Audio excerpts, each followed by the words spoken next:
நமஸ்காரம். நம்ம இன்னைக்கு மோர் கூழ், மோர் களி எப்படி வேணா சொல்லலாம்.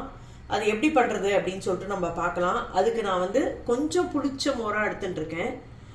அப்புறம் அரிசி மாவு, இது வந்து நார்மல் நம்ம மிஷின்ல அரைச்ச அரிசி மாவு தான் நான் எடுத்துட்டு இருக்கேன். அது ஒரு கப் எடுத்துட்டு இருக்கேன். அப்புறம் மோர் மிளகா எடுத்துட்டு இருக்கேன், ஒரு 4-5 எடுத்துட்டு இருக்கேன். அப்புறம் கடுகு, வெத்த மிளகா ஒன்னே ஒன்று எடுத்துட்டு இருக்கேன், ரெட் சில்லி எடுத்துட்டு இருக்கேன். அப்புறம் உளுத்தம்பருப்பு, கல் உப்பு, பெருங்காயம், கட்டி பெருங்காயம் எடுத்துட்டு இருக்கேன். அப்புறம் இது நல்லெண்ணெய் செஞ்சா நல்லா இருக்கும், அதனால நல்லெண்ணெய் எடுத்துட்டு இருக்கேன். கருவேப்பிலை. இதுதான் இதுக்கு தேவையான இன்கிரீடியன்ஸ். இது எப்படி பண்றதுன்னு நம்ம பார்க்கலாம். நான் இப்ப அந்த ஒரு கப்பு அரிசி மாவு, இந்த கப்ல அரிசி மாவு எடுத்துனேன் இல்லையா, இதுல வந்து ஒரு கப்பு மோர், அப்புறம் 3 கப்பு வந்து நான் ஜலம் விட்டுட்டு இருக்கேன். ஜலம் விட்டுண்டு அரிசி மாவையும் போட்டுண்டு பெருங்காயம், உப்பு எல்லாத்தையுமே போட்டுட்டு இதுல போட்டுண்டு நீர்க்க கரைச்சி வச்சுட்டு இருக்கேன். பெருங்காயத்தை வந்து நல்லா ஜலம் விட்டு கரைச்சு நான் பாருங்களேன், இந்த மாதிரி நீர்க்க. ஏன்னா மாவு நல்லா வெந்தாதான் உங்களுக்கு வந்து மோர்களி வந்து நல்லா வேகும். அரிசி மாவு வெந்தாதான் மோர்களி வந்து நல்லா வரும், வந்து வேகணும் நல்லா. அதனால நம்ம எவ்வளோக்கு எவ்வளோ நம்ம நீர்க்க கரைச்சிக்கிறோமோ, கட்டி இல்லாத இந்த மாதிரி நல்லா நீர்க்க கரைச்சிடணும். கரைச்சிட்டு நீங்க வந்து ஒரு 1 hour 2 hour ஊற வச்சா கூட ரொம்ப நல்லா இருக்கும். சில பேர் வந்து அரிசியை ஊற வச்சு, ராத்திரியே அரிசியை ஊற வச்சு கார்த்தால கலருவா. வந்து இன்னொன்று எப்படின்னா, ராத்திரி புழுங்கல் அரிசியை ஊற வச்சு கார்த்தால அரைச்சு அதுக்கப்புறம் அதை புளிக்க வச்சு மத்தியானம் வந்து டிஃபனுக்கு கலருவா. இது வந்து என்னன்னா, நம்ம சூடா சாப்பிடணும்லாம் கிடையாது, கலரி வச்சு கொஞ்சம் நேரம் கழிச்சு சாப்பிட்டாலும் ரொம்ப நல்லா இருக்கும். இதுக்கு தொட்டுக்கிறதுக்கும் ஒண்ணுமே வேண்டாம். ஏன்னா நம்ம இந்த மோர் மிளகா உப்புரப்பெல்லாம் இருக்கிறதுனால தொட்டுக்கிறதுக்கும் வேண்டாம். மோர் மட்டும் ரொம்ப புளிப்பு இல்லை, கொஞ்சம் புளிப்பா இருந்தா ரொம்ப நல்லா இருக்கும். இந்த மாதிரி நான் உடனே கலர்ற மாதிரி கலரினாலும் நல்லா தான் இருக்கும். மோர் மட்டும் கொஞ்சம் புளிக்கணும், அவ்வளவுதான். இது எப்படி பண்றது நம்ம பார்க்கலாம். இப்ப நம்ம கொஞ்சம் ஃபர்ஸ்ட் எண்ணெய் இந்த மோர் மிளகாயை வறுத்திடலாம். நான் வந்து ஒரு 5-6 மோர் மிளகா எடுத்துட்டு இருக்கேன். உங்களுக்கு எப்படி காரம் வேணுமோ அதுக்கு தகுந்த மாதிரி நீங்க எடுத்துங்கோ. மோர் மிளகா இல்லைன்னா வெத்த மிளகாவும் போட்டு பண்ணலாம், இல்லைன்னா பச்சை மிளகா கீரி போட்டும் பண்ணலாம். இது நம்ம சௌரியம்னா, ஆத்துல என்ன இருக்கோ, இதுக்காக எதையும் நம்ம தேடிலாம் போக வேண்டாம். என்ன இருக்கோ அதை வச்சு நம்ம பண்ணலாம். இது வந்து ரொம்ப சிம்பிள் டிஷ்ஷு, இந்த பழைய நாள் டிஷ்ஷு. இது வந்து இது மாதிரி பீஸ் போட்டு அழகா தாம்பாளத்துல ஹல்வா மாதிரி வந்து நம்ம வச்சுட்டோம்னா போக வர குழந்தையெல்லாம் கையில் எடுத்துன்னு சாப்பிட்டுட்டு போயிடும். இது வந்து எல்லா குழந்தைகள் பெரியவா எல்லாருக்குமே ரொம்ப பிடிக்கும். இந்த விரத நாளில் பண்றதும் நல்லதுதான். அரிசி மாவு ஒன்றும் பண்ணாது வயிற்றுக்கு. நல்லெண்ணெய் விட்டு தான் கலர்றோம், அதனால அதுவும் ஒன்றும் பண்ணாது. அதனால தாராளமா நம்ம பலகாரத்துக்கும் பண்ணலாம். இப்போ இந்த மோர் மிளகாயை தொட்டுன்னு சாப்பிடலாம். மாலையபட்ச டிஃபனுக்கு வந்து மத்தியானமே கலரி வச்சுட்டோம்னா நம்ம பண்ணணும், சாயந்தரம் டிஃபன் பண்ணுமே அப்படின்னு நம்ம யோசனை பண்ண வேண்டாம். மத்தியானமே கலரி வச்சுட்டா ராத்திரி பலகாரத்துக்கு ஆயிடும். இது வந்து நீங்க வெத்த மிளகா போட்டா அதுவும் பொரிஞ்சிடும் இதுக்கு வந்து, அதனால அதுவும் தொட்டுட்டு சாப்பிடலாம். உங்களுக்கு இதுக்கு வந்து தனியா ஏதாவது சட்னி பண்ணும், தொட்டுக்க சாம்பார் வேணும் அப்படின்னே கிடையாது. இந்த மோர்கூழுக்கு இது நல்லா கருப்பா ஆற வரைக்கும் நம்ம வறுத்துக்கணும். இது கொஞ்சம் கமரும், கொஞ்சம் எண்ணெயும் உங்களுக்கு வந்து இதுவா நல்லா பொரியும். இது வந்து இது பேர் தஞ்சாவூர் மிளகான்னு பேரு, குட்டி குட்டியா இருக்கு இல்லையா, இது தஞ்சாவூர் மிளகான்னு பேரு. இந்த சீசன்ல நம்ம வாங்கி போட்டுட்டோம்னா வந்து வருஷம் இந்த மிளகா நம்ம நீட்ட மிளகால போடுறதை விட இந்த மிளகால வந்து மோர் மிளகா போடுறது வந்து ரொம்ப டேஸ்டா இருக்கும், ரொம்ப நல்லா இருக்கும். அது மோர் மிளகா நல்லா வறுபட்டு எடுத்து இப்ப நம்ம தனியா எடுத்து வச்சுருக்கோம்.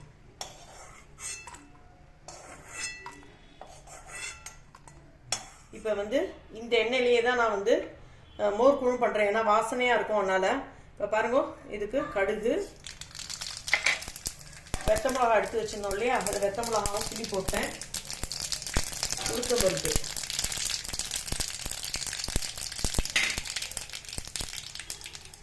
கருவேப்பிலையும் பிச்சு போட்டுருந்தோம்.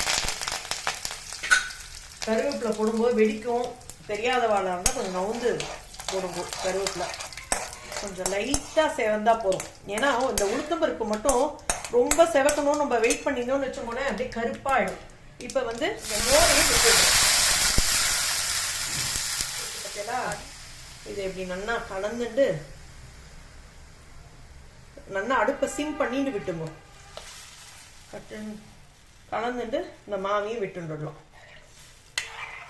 இப்படி நல்லா கலந்து விடணும். இது கலர்றது தான் இந்த மோர் கூழுக்கு, கைவிடாத கலரணும். இப்போ இந்த பாத்திரம் கரைச்சி வச்சிருந்தோம் இல்லையா, அதில் கொஞ்சமாக ஒரு 1/2 டம்ளர் ஜலம் விட்டு நான் வந்து அதில் விட்டுக்கிறேன். இது என்னன்னா கொஞ்சம் நிதானமாக நம்ம வந்து கைவிடாத கலரி விட்டுட்டே இருக்கணும், இல்லைன்னா மாவு வந்து அடியில் போய் தங்கிடும். நான் என்ன பண்ணேன், அந்த மோரில் அரிசி மாவை போடும்போதே நான் உப்பு பெருங்காயத்துட்டு நல்லா கரைச்சி விட்டேன் ஒத்தாப்புல. அதனால வந்து உங்களுக்கு எல்லாம் கலந்து எடுத்து நான் தனித்தனியாக நான் எடுத்து வச்சது எல்லாத்தையுமே ஒன்றா கலந்துட்டு நான் கலரி கொடுத்துட்டுருக்கேன். இது ஒரு 10 நிமிஷமாவது கலரணும். மாவு வந்து கொஞ்சம் வேற கலராக வரும், கொஞ்சம் லைட்டாக அப்படி ஷைனிங்காக வரும். ஏன்னா கொஞ்சம் நல்லா வெந்தது அப்படின்னு தெரியறதுக்கு உங்களுக்கு காமிக்கிறேன் நான் எப்படி வருது அப்படின்னு சொல்லிட்டு. இன்னொன்று கொஞ்சம் நல்லெண்ணெய் விட்டு பண்ணாதான் நல்லா இருக்கும். சில பேர் வந்து தேங்காய் எண்ணெய் வாசனை பிடிக்கும்னா தேங்காய் எண்ணெயும் விட்டு பண்ணுவா, அது உங்களோட இஷ்டம் தான் இது வந்து பண்ணுறது. இப்போ பாருங்க, நான் ஒரு 5 நிமிஷமாக கலர்றேன், அதுக்கப்புறம் தான் கெட்டிப்பட ஆரம்பிச்சிருக்கு. நீங்கள் மட்டும் கெட்டியாக கரைச்சி விட்டு உடனே கலரி வந்து இது பண்ணால் வயிற்றெல்லாம் வலிக்கும். வந்து மாவு நல்லா வேகணும், அப்போ தான் உங்களுக்கு வந்து ஒன்றும் பண்ணாது. இது வந்து நல்ல இதுவாகவும் இருக்கும், நல்ல வயிற்றுக்கு ஃபில்லிங்காகவும் இருக்கும், நல்ல டேஸ்டாகவும் இருக்கும். அது நல்லா ஒரு அடி கனமான வானலியில் கலருங்க. ஏன்னா இது வந்து அடியில் அப்போ தான் பிடிக்காமையும் இருக்கும். நம்ம கலரிண்டே இருந்தால் தான் உங்களுக்கு ஒரு டாப்பில் இருக்கும், அப்படியே வழுக்கின்னு போகும். வந்து இது வந்து ஒரு ஹல்வா மாதிரி தான், ஒரு ரைஸ் ஹல்வான்னு வச்சுக்கலாமே நம்ம.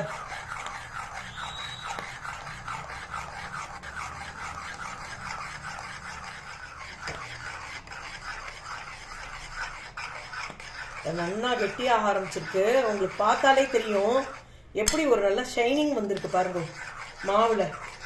அது நல்லா வெந்தாதான் இந்த மாதிரி வரும். நம்ம வந்து மேலே தளிக்கும், அதனால வந்து கலரை தெரியாதவா ஃபர்ஸ்ட் டைம் பண்ணுறேன் அப்படின்னா கொஞ்சம் நவுந்து நின்று கொஞ்சம் பெரிய அடி கனமான பாத்திரத்தில் வந்து நீங்கள் கலருங்க.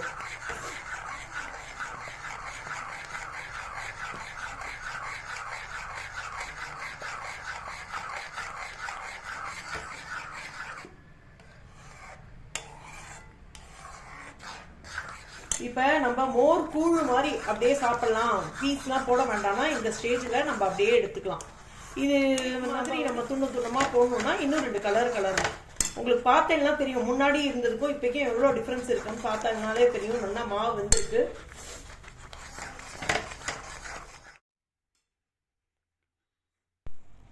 இப்போ இது கொஞ்சம் நம்ம பொறுமையாக தான் கலரணும், அப்போ தான் உங்களுக்கு வந்து அந்த கரெக்டான அந்த பக்குவம் வரணுங்கிற அளவுக்கு நம்ம கொஞ்சம் பொறுமையாக கலரினா தான் கரெக்டாக வரும். பார்த்தீங்கன்னா அப்படியே அந்த கிளாஸ் பதத்துக்கு வழவழன்னு நல்லா வந்துட்டுருக்கு பாருங்கள். பாருங்க, நல்லா மோர்களி நல்லா சுருள வந்துடுது. இது உங்களுக்கு எப்படி வெந்திருக்கு அப்படின்னு நம்மளுக்கு இப்போ பார்த்தாலே தெரியறது.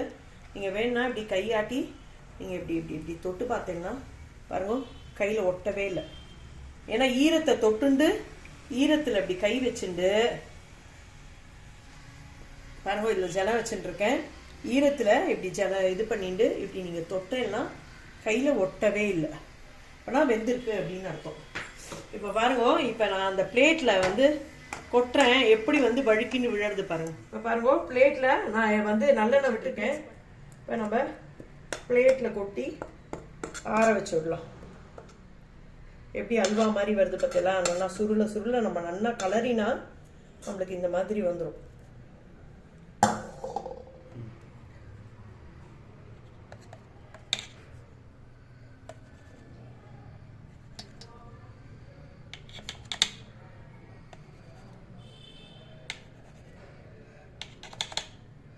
இப்போ கத்தியில் நான் பண்ணுறேன். என்னென்னா நம்ம பாத்திலலாம் வந்து தோசை திருப்பியில் பண்ணுவா. இதை கட் பண்ணுறது வந்து தோசை திருப்பியில் பண்ணி வாழை இலையெல்லாம் கொடுப்பா. அவ்வளோ வாசனையாக இருக்கும் இந்த மோர்கூழ். பீஸ் வந்து இதேமாரி எடுக்க வந்திருக்கு. நம்ம வந்து கொஞ்சம் ஆற விட்டோன்னே இன்னும் நல்லா வரும் பீஸு. பாருங்களேன், இது வந்து இப்படி எடுக்க வருது பாருங்க, எவ்வளவு சாஃப்டா எவ்வளவு நல்லா வந்திருக்கு பாருங்க. மோர்களி ஒட்டாம அழகா எடுக்க வருது. இன்னும் ஆரித்தினா ரொம்ப நல்லா எடுக்க வரும்.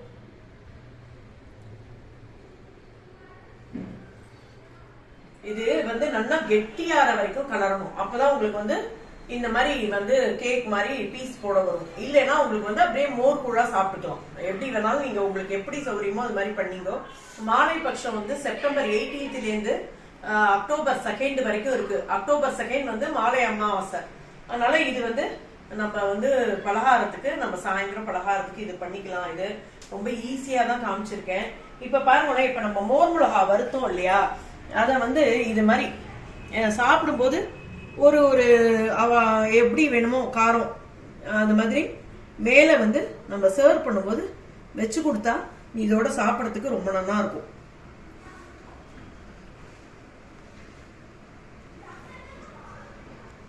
ரொம்ப ஈஸியான டிஃபன், ரொம்ப டேஸ்டியான, எல்லாருக்கும் பிடிக்கும். பெரியவாள்ல இருந்து குழந்தை வரைக்கும் வந்து கண்டிப்பா பண்ணி பாருங்க. இங்க பாருங்க எவ்வளவு சாஃப்டா இருக்கு பாருங்க. அப்படியே அல்வா மாதிரி அப்படியே வழுக்கிட்டு போயிடும், அந்த மாதிரி இருக்கு. அதனாலதான் நீருக்கு நீங்க கரைச்சி எவ்வளவுக்கு எவ்வளவு நீர்க்க கரைச்சிட்டு கலர்றேனோ அவ்வளோ இது வந்து மோர்கூழு ரொம்ப நல்லா வரும். எல்லாரும் பண்ணி பாருங்க. பண்ணி பார்த்துட்டு உங்க ஃபீட்பேக்கை கமெண்ட்ஸ்ல சொல்லுங்க. சப்ஸ்கிரைப் பண்ணாதவா சப்ஸ்கிரைப் பண்ணுங்க.